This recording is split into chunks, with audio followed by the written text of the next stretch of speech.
अयोध्या में पहुंच गए। और जब अयोध्या में पहुंच गए तो दशरथ ने बड़ा सम्मान किया, बैठा लिया। विश्वामित्र जी कहने लगे, सुनो दशरथ, हम किसी काम के लिए आया हूं। जवाब दिया, बताइए गुरुदेव, किस काम के लिए आप आए हो? कहा कि हम आपसे कुछ मदद मांगने आया हूं। मदद? हम क्या मदद कर सकता हूं? नहीं, अपने राम और लक्ष्मण को हमें दे दो। जो इतने वचन सुने दशरथ कहने लगे, गुरुदेव, दौलत से भरा भंडार ले जाओ, अयोध्या का पूरा राज्य ले जाओ, खुशी खुशी से दे देंगे, लेकिन हमारी आंखों के तारे राम लक्ष्मण को मत ले जाओ। विश्वामित्र कहने लगे, दशरथ, तुम नहीं जानते हो राम लक्ष्मण के बारे में। सुनो दशरथ,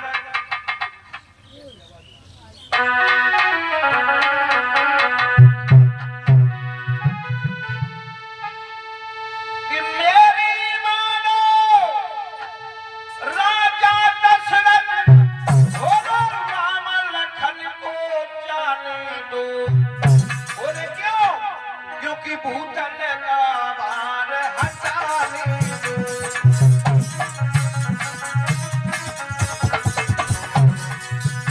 भूतल का भार हटाने दो। नटवर को नाटक रचने दो।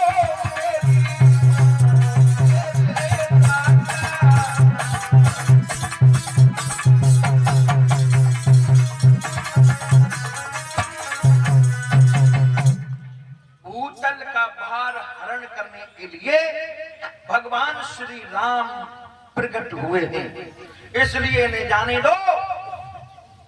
दशरथ कहने लगे, गुरुदेव, तुमने क्या मांग लिया? क्या मांग लिया? अगर हमारे प्राण मांगे होते तो मैं प्राण भी खुशी खुशी से दे देता, लेकिन राम लक्ष्मण को मत ले जाओ, क्योंकि चौथे पन में इन राम और लक्ष्मण के चेहरे को मैंने देखा है, हमारे ये बच्चे हैं। और बोले दशरथ कि मेरे जीवन के दोनों हरे सहारे न मांगो, अपत मांग लो, चाहे अपत मांग लो, राम प्यारे न मांगो, अपत मांग लो।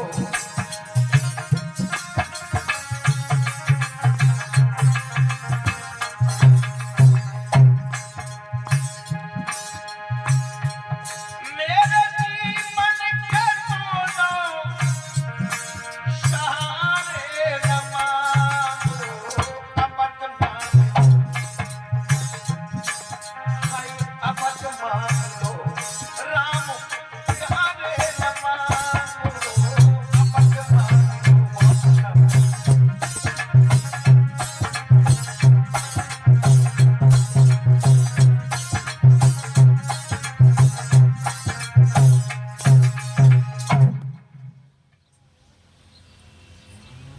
अपत ले जाओ, मगर राम लक्ष्मण को मत ले जाओ। जवाब दिया है विश्वामित्र जी ने, सुनो दशरथ, पृथ्वी का भार हरण करने के लिए स्वाधीन सच्चिदानंद ब्रह्म तुम्हारे यहाँ पर प्रकट हुए हैं, इसलिए इन्हें जाने दो। दशरथ ने राम और लक्ष्मण को बुलवा करके विश्वामित्र को दिया और कहा कि गुरुदेव, जैसे हमारे बच्चों को ले जा रहे हो, ऐसे हमारे बच्चों को हमारे घर पर छोड़ देना।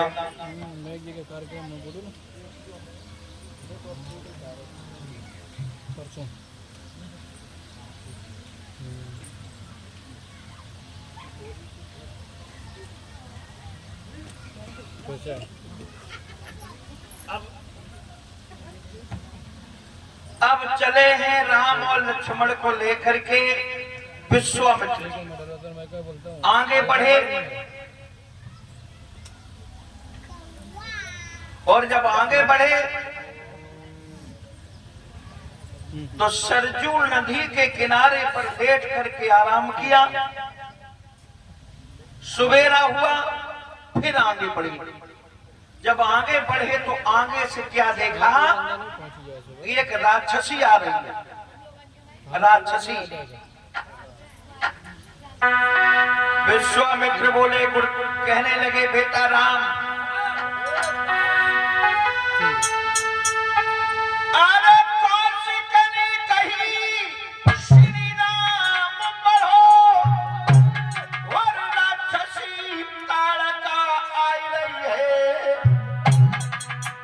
इसके पीछे शूरबिंदु की बेमतलब जान जा रही है।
भगवान श्री राम कहने लगे, गुरुदेव ये अबला है, अबला।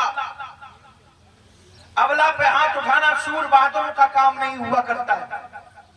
जवाब दिया, बेटा ये अबला अबला नहीं है, तुम नहीं जानते हो बेटा।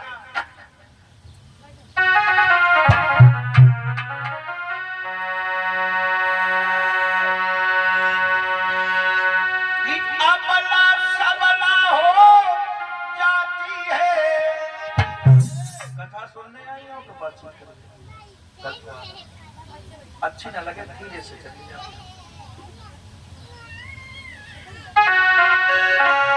कि अबला सबला हो जाती है जब अपनी पर आती है, जब अपनी पर आती है। अरे पल में करती शत्रु मित्र, अरे पल में करती शत्रु मित्र, मित्र को शत्रु बनाती है, मित्रों को शत्रु बनाती है।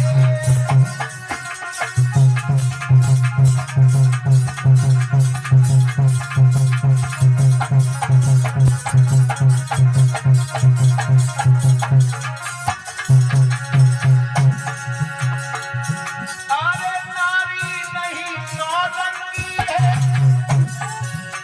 नौरंगी नहीं सौरंगी है। सारा ढके तो सवले, कुल को ढक ले कोई नंगी है भैया, नंगी है।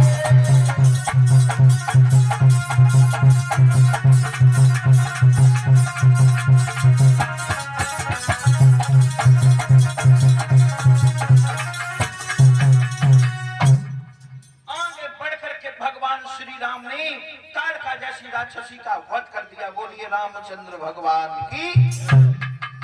आगे बढ़े, आजमगढ़ में पहुंच गए। यज्ञ की रक्षा करने के लिए राम और लक्ष्मण दोनों भाइयों ने अपने अपने हाथों में धनुष बाण ले लिया। यज्ञ शुरू हुआ, और जब यज्ञ शुरू हुआ कि सुहा सुहा की धुन सुनकर राक्षस पे राक्षस आने लगे। श्री रामचंद्र के बाणों से राक्षस पे राक्षस गिरने लगे।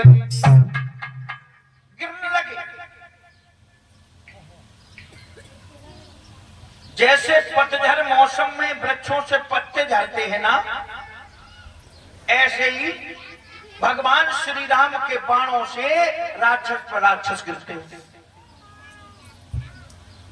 रावण का मामा, ए बच्चों भाई यहाँ भीड़ बहुत लगी, शोर नहीं करो। ए बच्ची कहाँ है ध्यान, मानते ही नहीं है। इतने लोगों से किसने कहा कि तुम यहाँ बैठ करके प्रसाद बांटो, तुम ही भंडारी बनोगी। बोलिए गोविंद भगवान की। भगवान ने बिना फल का बाण दिया तो 100 योजन दूर गिरा जा करके, हाथ पैर झाड़ करके भाग गया। विश्वामित्र का यज्ञ पूरा हुआ। चलो खैर कोई बात नहीं, यज्ञ पूरा हुआ। अब विश्वामित्र की कहानी में विराम लगा रहे। अब इधर देख लो, मिथिलापुरी में जनक के यहाँ पर जो हल चलाते समय सीता जी मिली थी, जिनका नाम था सीता जी, ये हल चलाते समय मिली थी। ये सीता जो थी, ये कौन थी? असली बात तो ये है कि जो हमें प्रमाण मिला है वो मैं बता रहा हूं। ये सीता जी जो थी, ये रावण की बेटी थी। रावण की। आप लोग सोच रहे होंगे कि रावण की लड़की सीता, हाँ, बोले कैसे? कहा सुनो। रावण ने महात्माओं के खून को कर के रूप में ले लिया और एक बर्तन में भर के उसमें दूध भर के एक जगह रख दिया। मंदोदरी ना जाने क्या समझ के वो पी गई और पीने के बाद वो गर्भवती हो गई।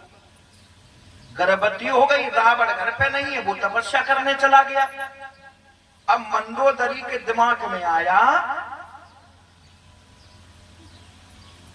कि पति घर पे नहीं है, हमारे पेट में बालक है। मंदोदरी ने जंगल में जाकर के गर्भपात करवा दिया, लड़की हुई। उस लड़की को उसी बर्तन में भर के महाराज जनक के यहाँ पर गड़वा दिया। जब जनक के यहाँ गड़वा दिया, जहां उस लड़की को गड़वाया गया था वहां सूखा पड़ गया। जब राजा और रानी ने हल चलाया तब एक लड़की को देखा, तब वो महाराज जनक लेकर के चले गए।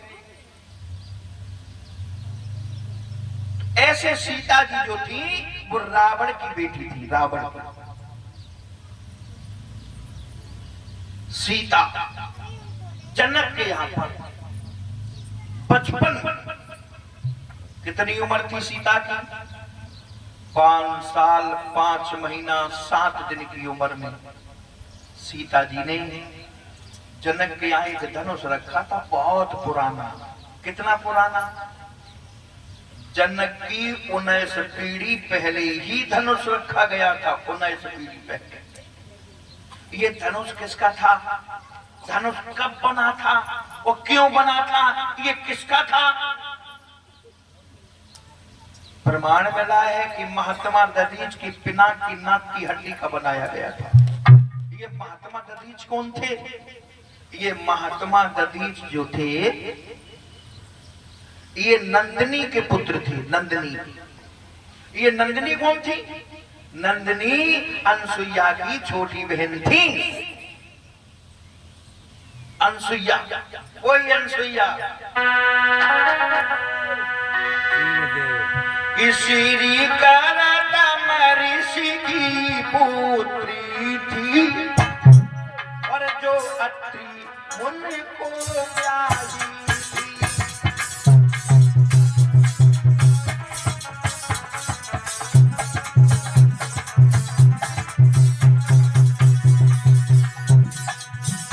अनसुईया श्री करदम ऋषि की पुत्री थी।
कर मैया ने पलकों में बेचारे थे।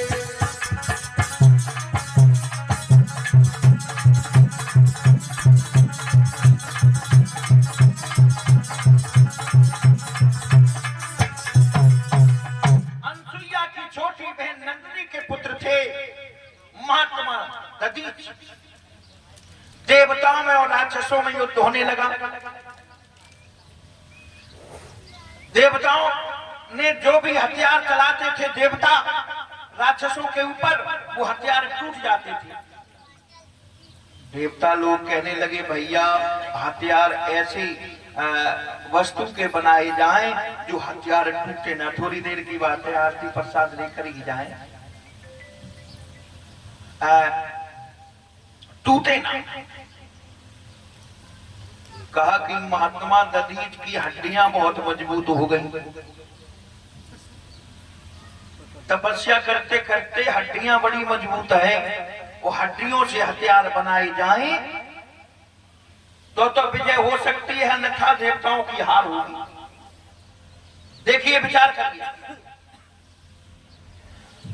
देवता लोग कहने लगे भैया लेने कौन जाएगा? तो इंद्र कहने लगा चाहता है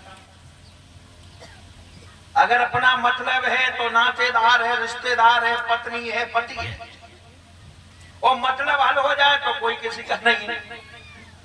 वैसे एक बात और हम आपको बता दें, अपने अपने मतलब में हर आदमी घूम रहा है।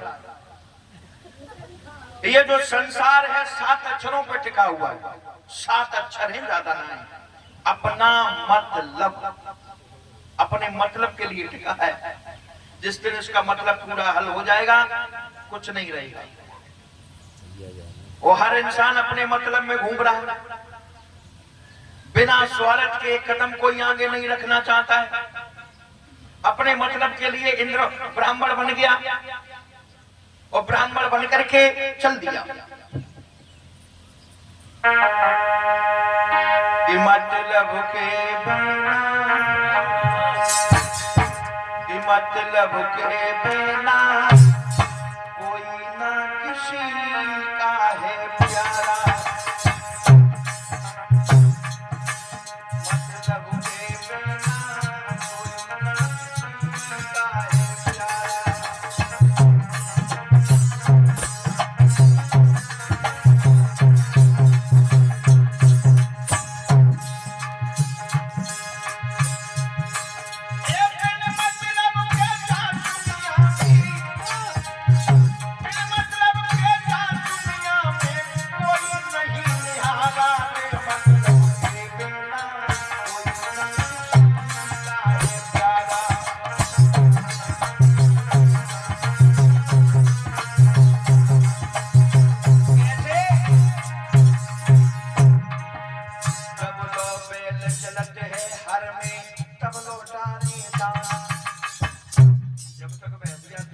तब लोग भैंसिया की बड़ी खुशामद, जब लोग गाय दूध दे तब तक बड़ी खुशामद। चारों ना खाओ तो लाए भीतर से दाना उठाए के डालते हो, क्योंकि शाम को दूध देगी। दूध देगी वो अगर दूध खत्म हो जाए फिर छोड़ दे।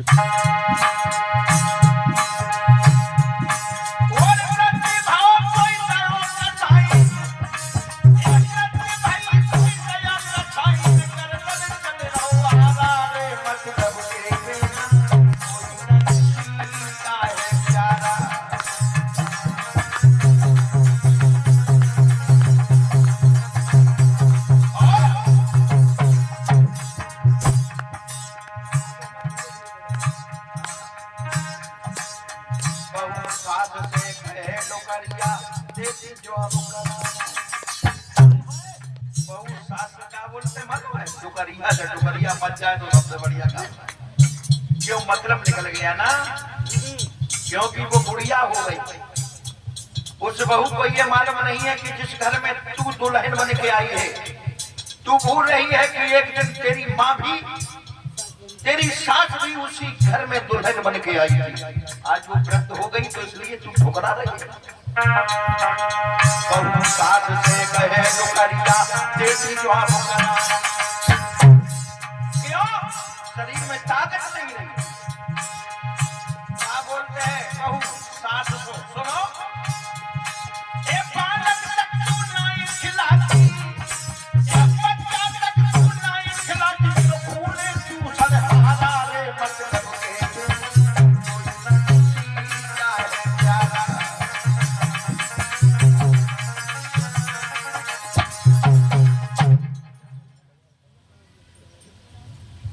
बिना मतलब के कोई कदम आगे नहीं रखना चाहता। चेला बन के ज्ञान सीख लो भेद भाव नहीं जाना। जब तक चेला को मतलब है तब तक गुरु की बड़ी सेवा, और जो चेला को मतलब निकल गया फिर वो चेला इशारा करता है तुम कहा हो, तुमसे हमारी। हाँ, इंद्र अपने मतलब के लिए महात्मा दधीच के पास पहुंच गया। महात्मा दधीच कहने लगे इंद्र हमने तुम्हें पहचान दिया। पहचान लिया? हाँ। अपने मतलब के लिए ब्राह्मण का रूप धारण करके चले आए, तुम्हें शर्म नहीं लगी? जवाब दिया भगवान अगर तुमने पहचान लिया तो आप तो जानते ही हो कि देवताओं के ऊपर कितनी भारी मुसीबत है। जवाब दिया जानता हूं, अब तुम ये बताओ कि तुम क्यों आए? इंद्र कहने लगा प्रभु मैं आपकी हड्डियां चाहता हूं, हड्डियां लेने आया हूं।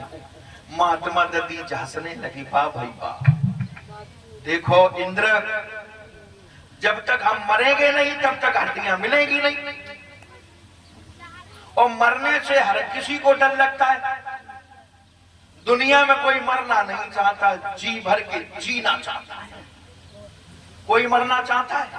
कोई नहीं चाहता कि हम मरें, लेकिन आदमी मरना तो नहीं चाहता है, वो तो मर ही जाता है। आपसे आप पता ही नहीं चलता है कब मर गए। महात्मा दधीच बोले इंद्र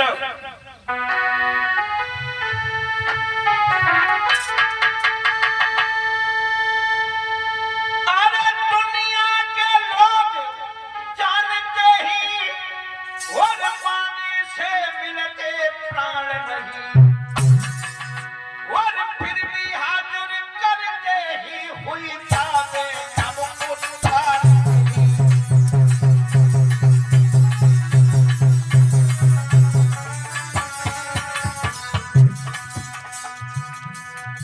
दुनिया के लोग भली बात जानते हैं मांगे से प्राण नहीं मिलते हैं। देखिए हमारी भारत की भूमि पर ऐसे ऐसे महात्मा ऐसे ऐसे संत हुए जिन्होंने धर्म के लिए अपनी हड्डियां दान में दे दी। हड्डियां, ये वही ऋषियों की भूमि है जहां हम और आप आज हो। जिस मिट्टी में हम और आप खेल रहे हो इसी मिट्टी में भगवान राम कृष्ण महात्मा जैसे संत ऋषि इसी मिट्टी से चले गए। देखिए धर्म के पीछे हड्डियां दान में देखिए। यह कह के सराजनी लई समाधि लगाई, उनकी हड्डियां में बनी इस प्रकार हथियार।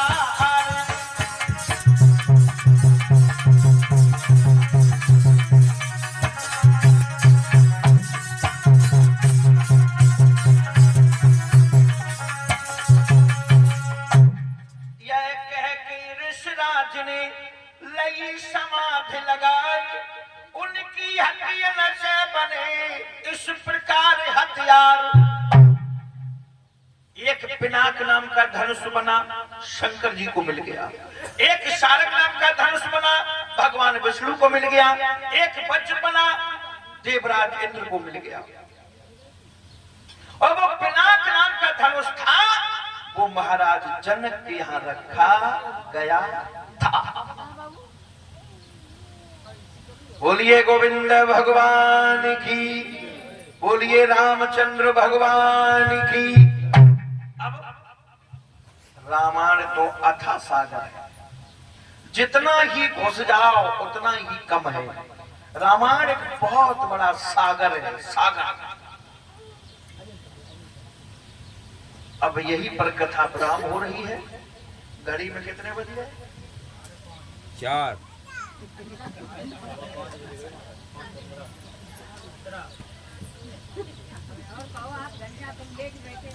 आधा घंटा और कथा 6 बजे बंद करियो, आरती करियो, फिर राम राम हो। कथा खत्म, पब्लिक बैठी है यार। वही धनुष जनक के यहाँ रखा था। सीता ने मैया सुनैना के ना होने के कारण बचपन की श्री जानकी दुलारी सीता और बचपन में बहुत की दिखलाया।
कि हमारी बेटी सीता ने धनुष उठा लिया। दरबार में पहुंचे, हर जगह पत्र लिख लिख करके भेजे। उस चिट्ठी में, उस पत्री में सिर्फ एक ही बात लिखी, क्या? कि जिस महावीर की महाशक्ति ये धनपा तोड़ गिरावेगी, बस उसी वीर को निर्विवाद जानकी विभाई जाए। हर जगह पत्र भेजे। एक पत्र आजमगढ़ में विश्वामित्र जी को मिला।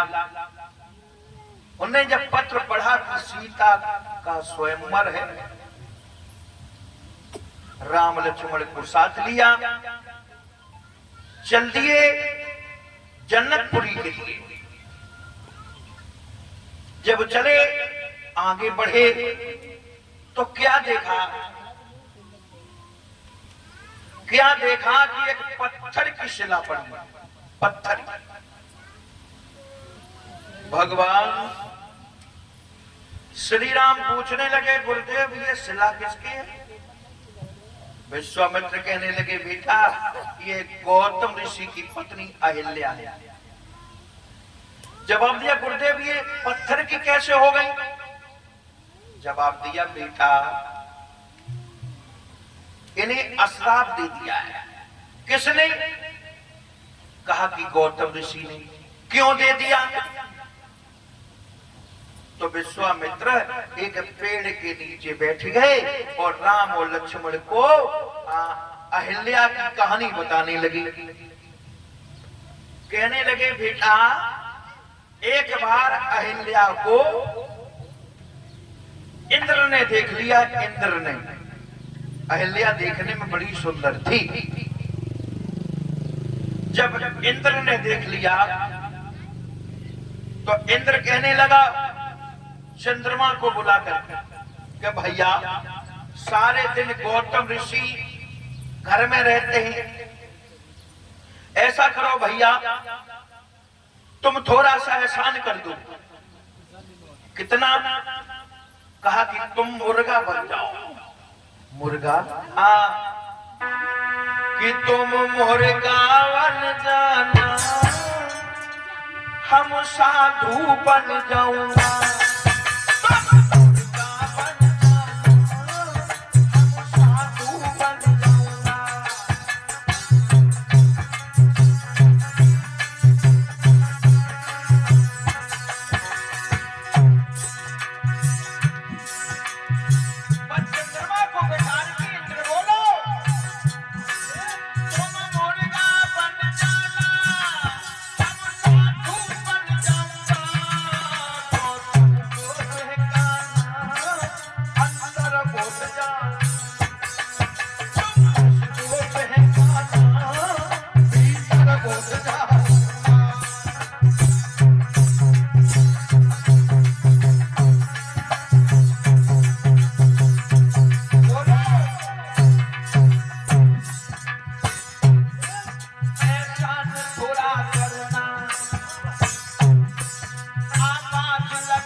भैया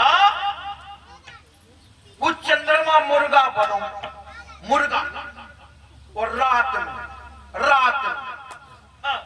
अब बुकाए को मन तो बाको तो आंटी ना हिलियो को। हाँ, रात में पर मुर्गा ने क्या करो लगा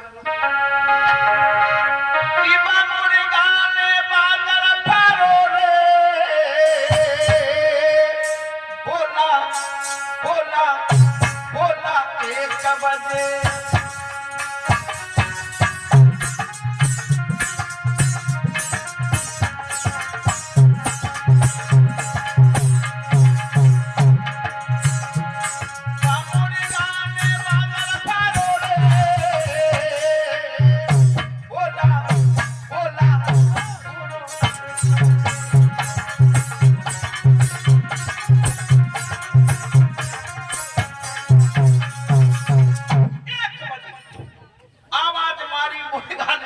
गौतम ऋषि सोचने लगे सवेरा हो तो भाई देर ना लगी, बहुत जल्दी सवेरा हो गया, अभी तो लेटे हुए थे।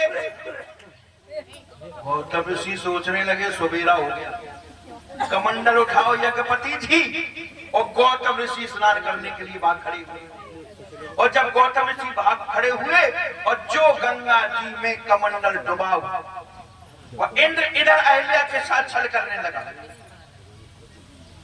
छल करने लगा, और मुर्गा बन करके चंद्रमा दरवाजे पे खड़ा, और गौतम ऋषि ने जो कमंडल डुबाया सोई गंगा मैया प्रकट हुई।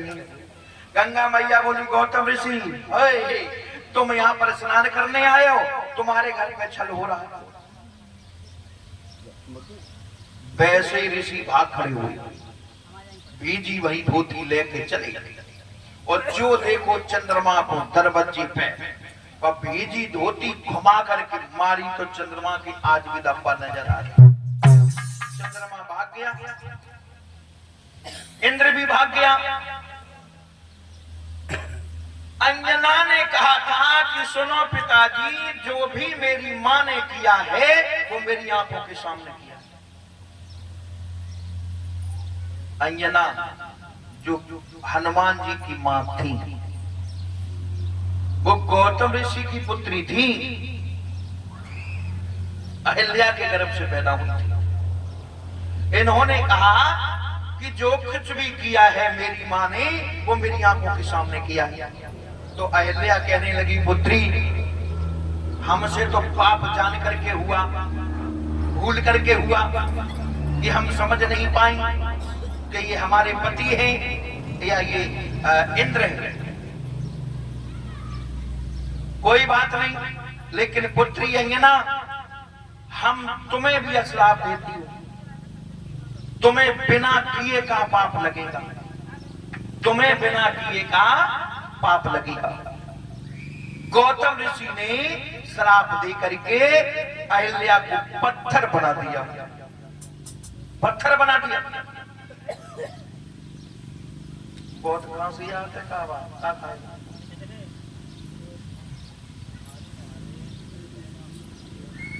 वही अहिल्या पड़ी है, बेटा राम तुम्हारे चरणों की धूल, तुम्हारे चरणों की रज अगर इनके ऊपर पड़ जाएगी तो इन अहिल्या का उद्धार हो जाएगा, उद्धार। अब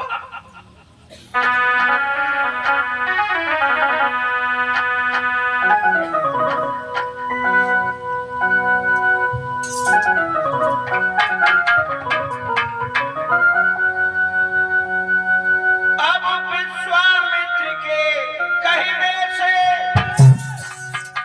उन्हें अहिल्या का उद्धार किया, जिनके वो नाम से कलंकित थी उन पापों से उन्हें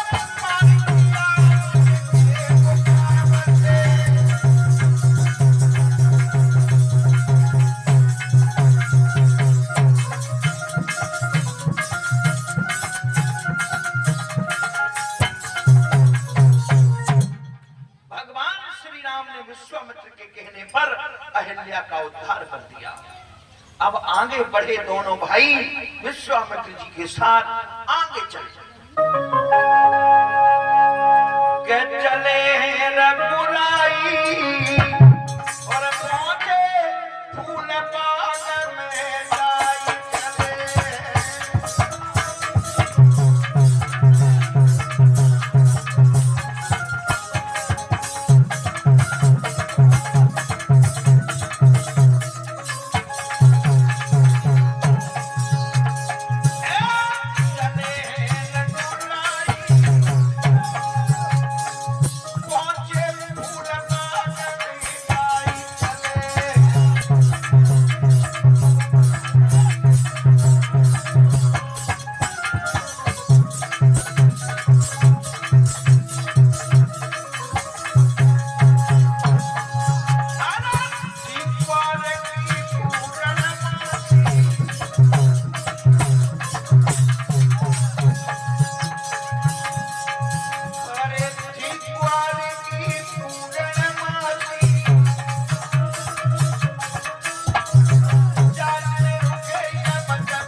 हम लोगों की एक कलाकारी है। हाँ, हम लोग चोट कभी खाने वाले नहीं हैं, खवाने वाले। चले जाए 25 साल हो गई है हमें कथा कहते कहते, अबे तक ऐसा हंसत होना है।